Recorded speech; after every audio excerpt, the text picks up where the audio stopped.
Hey, salut à toi, j'espère que tu vas bien, moi de mon côté, ça roule. Avant de commencer, je tiens à t'informer que le concours pour gagner le flash Viltrox JY610-2 est ouvert.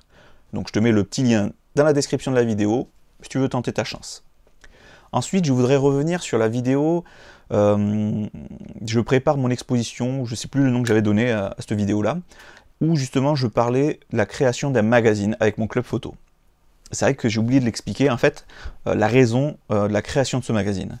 Alors ce qu'il faut savoir, c'est que c'est une édition faite pour l'exposition que l'on va faire, et en plus, c'est une tentative pour avoir du financement pour le club. Car il faut savoir que notre association, on n'a aucune cotisation. C'est-à-dire quelqu'un qui veut rejoindre le club, il n'a absolument rien à payer. Ce qu'il faut savoir aussi non plus, c'est qu'on n'a pas de financement de la mairie. Donc du coup, si tu veux, on doit un petit peu sortir les doigts si on veut faire quelque chose.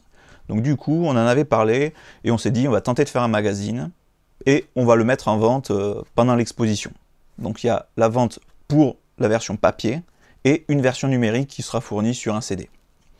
Donc ça, je vais leur en parler, mais je pense que je vais te reparler du magazine dans quelques temps.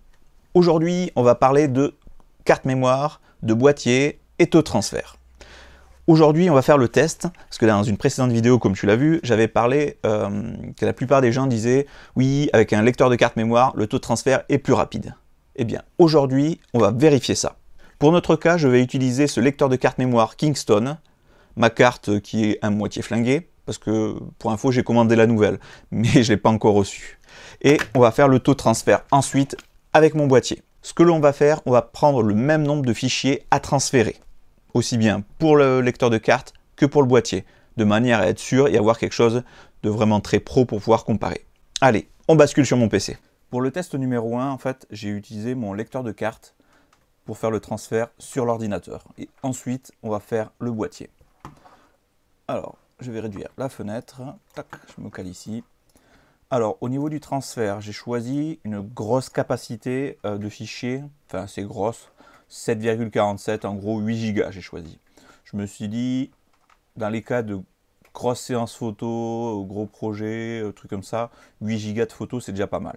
Donc du coup, on va partir là-dessus et on va commencer à faire le transfert sur le disque dur. Donc hop, on bascule, donc j'ai fait lecteur, hop, et c'est parti.